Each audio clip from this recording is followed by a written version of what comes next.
এই দেখো রান্না হচ্ছে, কাঁকড়া রান্না হচ্ছে, দেখে নাও। দিদি রান্না করছে। দিদি কাঁকড়া কত? 3 পিস? আচ্ছা, চিংড়ি 10 পিস? আচ্ছা, শুনে নিয়েছো বৌদির দোকানে চলে আসবে তোমরা সবাই। সো গাইস, বলেছিলাম বৌদির সাথে কথা বলবো, আবারও চলে এসছে। যে দেখে নাও, বৌদি চিংড়ি ছাড়িয়ে দিল আমাদের, দাদা কাঁকড়া ছাড়াচ্ছে। তোমাদেরকে বলছি এত ভালো আবার আমার কাউকে বলবে না তোমরা। 2 পিস দিয়ে দিয়েছে আমাকে 100 টাকা দাদা, ঠিক আছে? 3 পিস 200। বাট দাদার সাথে কথা বলে ভালো লাগলো। এই যে দেখে নাও, দাদা ছাড়াচ্ছে। দেখেন তো, আমি খাবো কাঁকড়া, কাউকে দেবো না। তোমরা লোভ দিলেও কিছু হবে না। চলো দেখে নাও, চিংড়িটা বৌদি ছাড়াচ্ছে। এই যে চলো, দাদার দোকানে আসবে বলে রাখলাম। উদয়পুর বিচ থেকে নামবে, নেমেই দেখবে ডান হাতে রাইট সাইডে দাদার দোকান, উড়িষ্যার সাইডে দাদার দোকান। তো বন্ধুরা, যেমনটা তোমাদের বলেছিলাম, এখানে থাকবে তোমাদের জন্য ঢেউসাগর পার্কের কিছু মুহূর্ত। ঢেউসাগর পার্কটা আমাদের সময়ের অভাবের জন্য পুরোটা ঘুরে দেখা হয়নি, কিন্তু যেটুকুনি আমি ক্যাপচার করতে পেরেছি তা তোমাদের সামনে থাকবে এই ভিডিওতে।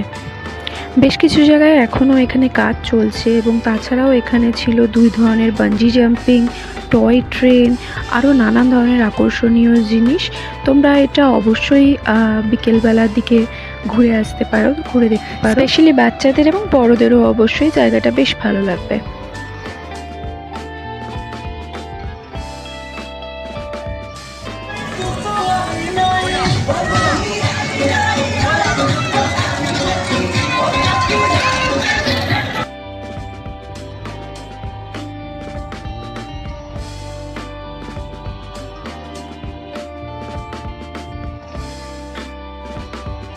সো গাইস, এখানে তোমাদের বলে রাখি, এই জায়গাটায় ভীষণই সুন্দর একটি রাইডস তৈরি হচ্ছে, যেটা নির্মাণ হতে হয়তো এখনও 1 বছর মতন লাগবে, যেটা কিনা একটা সুইং টাইপের হবে, এবং এখান থেকে সুইং করে দেওয়া হবে। তোমরা ডাইরেক্ট একদম সি ভিউ পাবে, প্রায় সি এর কাছাকাছি তোমরা সুইংয়ের মাধ্যমে চলে যাবে। তো রাইডসটা খুবই সুন্দর হবে।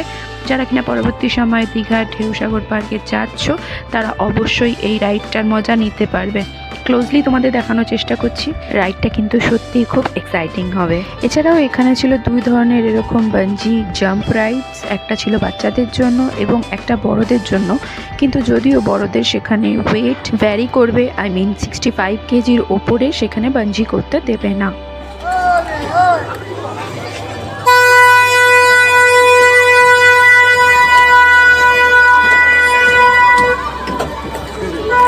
তো সব মিলিয়ে সন্ধ্যাটা কিন্তু তোমাদের এখানে বেশ মনোরম কাটবে। তো আজকের জন্য এতটুকুই। দেখা হচ্ছে আবার নেক্সট ভিডিওতে, নেক্সট ডেস্টিনেশন নিয়ে। Bye bye.